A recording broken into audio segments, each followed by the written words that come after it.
사도신경 하심으로 2022년도 1월 22일 목요일 온라인 아침 기도회 하나님께 올려드리겠습니다. 전능하사 천지를 만드신 하나님 아버지를 내가 믿사오며 그 외아들 우리 주 예수 그리스도를 믿사오니 이는 성령으로 잉태하사 동정녀 마리아에게 나시고 본디오 빌라도에게 고난을 받으사 십자가에 못 박혀 죽으시고 장사한 지 사흘 만에 죽은 자 가운데서 다시 살아나시며 하늘에 오르사 전능하신 하나님 우편에 앉아 계시다가 저리로서 산자와 죽은 자를 심판하러 오시리라. 성령을 믿사오며 거룩한 공회와 성도가 서로 교통하는 것과 죄를 사하여 주시는 것과 몸이 다시 사는 것과 영원히 사는 것을 믿사옵나이다. 아멘. 찬송가 304장 찬송하시겠습니다.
하나님 아버지 감사합니다. 오늘도 또 새로운 하루를 허락하시고 하루를 시작하는 첫 시간에 주님이 부르셔서 주님이 부르심에 순종함으로 주 앞에 나왔습니다. 하나님 오늘도 주님께서 말씀을 베풀어 주실 때 오늘 말씀을 통해서 주님께서 어떤 길로 인도하시는지 바르게 깨닫게 하시고 순종케 하여 주셔서 오늘도 주님과 동행하는 복된 하루가 될 수 있도록 주님 은총 내려 주옵소서. 감사드리오며 우리 주 예수 그리스도의 이름으로 기도드리옵나이다. 아멘. 자, 이 시간에 하나님이 주시는 말씀은 신약성경 요한복음 3장 16절부터 21절까지 말씀입니다. 자, 화면을 보시면서 함께 합독하시겠습니다. 하나님의 세상을 이처럼 사랑하사 독생자를 주셨으니 이는 그를 믿는 자마다 멸망하지 않고 영생을 얻게 하려 하심이라. 하나님의 그 아들을 세상에 보내신 것은 세상을 심판하려 하심이 아니요 그로 말미암아 세상이 구원을 받게 하려 하심이라. 그를 믿는 자는 심판을 받지 아니하는 것이요 믿지 아니하는 자는 하나님의 독생자의 이름을 믿지 아니하므로 벌써 심판을 받은 것이니라. 그 정죄는 이것이니 곧 빛이 세상에 왔으되 사람들이 자기 행위가 악함으로 빛보다 어둠을 더 사랑한 것이니라. 악을 행하는 자마다 빛을 미워하여 빛으로 오지 아니하나니 이는 그 행위가 드러날까 하며 진리를 따르는 자는 빛으로 오나니 이는 그 행위가 하나님 안에서 행한 것임을 나타내려 함이라 하시니라. 아멘. 여러분, 예수님을 만난 사람은 삶 가운데 어떤 어려운 일을 만나도 하나님께 불평하지 않습니다. 이미 감당하지 못할 사랑을 하나님께 받았기 때문이죠. 그래서 감사할 일이 있을 때는 받을 자격이 없는데도 은혜 베풀어 주신 주님께 감사하며 찬양합니다. 그리고 괴로운 일이 있을 때도 주님의 뜻이 분명히 있음을 믿고 기도하면서 더 주님만을 신뢰합니다. 뿐만 아니라 주님께 헌신할 때도 더 드리지 못한 것 때문에 늘 아쉬워합니다. 여러분, 그러면 그리스도인은 하나님께 어떤 사랑을 받은 자들입니까? 첫째로 아들을 내어주신 사랑입니다. 자, 16절을 보니까 예수님은 니고데모에게 예수님이 구속사역에 대하여 더욱더 분명하게 말씀하십니다. 여러분, 오늘 우리가 읽은 요한복음 3장 16절은 복음의 핵심 세 가지를 요약한 구절입니다. 하나님은 세상을 이처럼 사랑하셨다는 겁니다. 그래서 그분의 독생자를 주셨다는 겁니다. 그리고 그 목적은 그를 믿는 자마다 멸망하지 않고 영생을 얻게 하시려는 것이다 라는 겁니다. 여러분, 이 구절의 내용처럼 영생, 즉 영원한 생명은 하나님이 세상을 사랑하셔서 독생자를 내어주신 사건의 결과로 주어진 것입니다. 그리고 주셨으니 라는 구절은요, 자발적으로 내어주다 라는 의미입니다. 그러니까 하나님께서 독생자를 주셨다는 것은 예수님의 성육신과 십자가 사건이 하나님의 자발적인 의지와 주도권에 의해서 이루어진 사건이었다는 겁니다. 독생자를 내어주심으로 말미암아 세상을 향한 하나님의 사랑을 확증해 주신 겁니다. 여러분, 이처럼 하나님의 사랑은 인간이 만든 모든 한계를 뛰어넘는 사랑입니다. 하늘을 두루마리 삼고 바다를 먹물 삼아도 다 기록할 수도 없고요. 저 하늘 높이 쌓아도 쌓을 수 없을 만큼 끝이 없는 사랑입니다. 그래서 하나님의 이 사랑은 모든 사람에게도 복음인 겁니다. 그리고 우리에게도 복음인 겁니다. 여러분, 독생자를 내주신 이 크신 하나님의 사랑을 받은 자로서 오늘 만나는 모든 사람들에게 하나님의 사랑을 전하며 그 사랑을 베풀며 사는 복된 하루가 되시기를 주의 이름으로 축복합니다. 자, 그리고 둘째로 구원을 얻게 하신 사랑입니다. 자, 17절부터 보니까 예수님은 세상을 구원하기 위해서 오셨지만 세상은 하나님과 예수님을 알지 못하고 대적했다라고 하고 있습니다. 그러므로 예수님에 대한 사역은 세상에 대한 심판을 수반하지 않을 수 없습니다. 그러나 하나님의 진정한 뜻이 무엇이었습니까? 세상이 다 멸망당하는 것이 아니었습니다. 예수 그리스도로 말미암아 구원을 받도록 하는 것이 바로 하나님의 진정한 뜻이었습니다. 그 18절 말씀에 보니까 그래서 어떤 말씀을 하십니까? 그를 믿는 자는 심판을 받지 아니하는 것이요 믿지 아니하는 자는 하나님의 독생자 이름을 믿지 아니하므로 벌써 심판을 받은 것이니라 라고 합니다. 예수님을 믿는 자는 심판을 받지 않지만 하나님의 독생자의 이름을 믿지 않는 자는 벌써 심판을 받았다고 하고 있습니다. 무슨 이야기냐? 물론 하나님의 심판은요, 종말적인 미래에 있을 겁니다.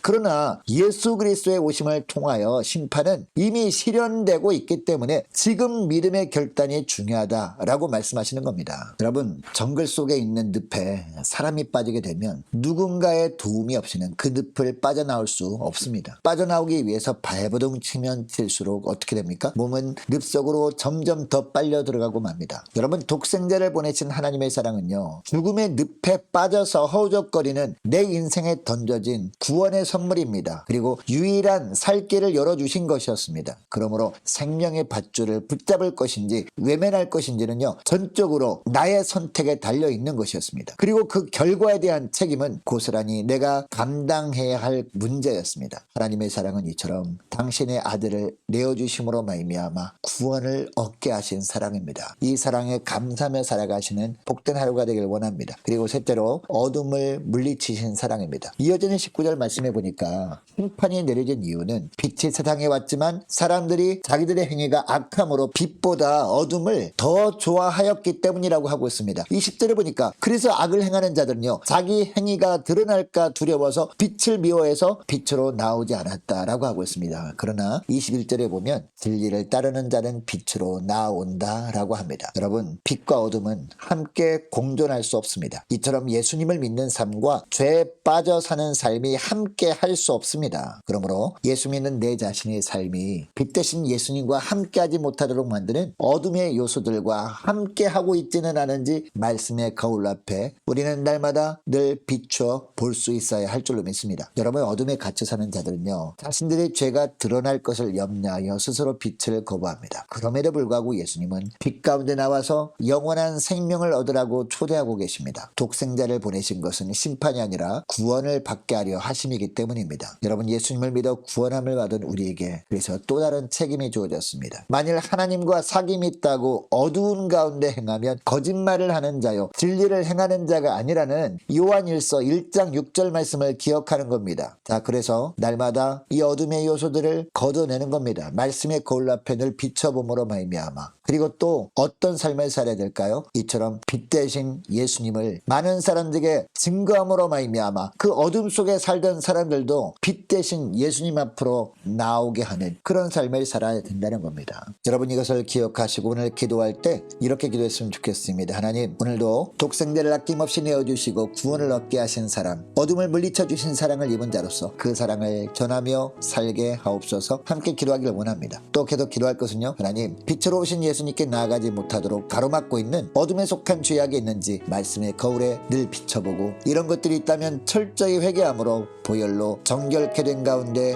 살게 하여 주옵소서. 함께 기도하기를 원합니다. 예배가 회복되는 교회가 되게 해 주옵소서. 올해 세움받은 일꾼들 모두 순종할 수 있도록 은혜를 내려 주옵소서. 함께 기도하기를 원합니다. 많은 환우들 위해서 기도해 주시기 바라고 수능을 치른 자녀들과 취업을 앞둔 자녀들의 앞날을 위해서 함께 기도하기를 원합니다. 군복무 중인 이시훈 형제를 위해서 우리 함께 기도하기를 원하고 선교사님들의 각 가정을 위해서 나라 민족을 위해서 함께 기도하기를 원하고 자, 우리 교회 앞날을 위해서 저와 여러분이 가지고 나온 기도 제목을 놓고 우리 함께 기도하기를 원합니다. 기도하겠습니다.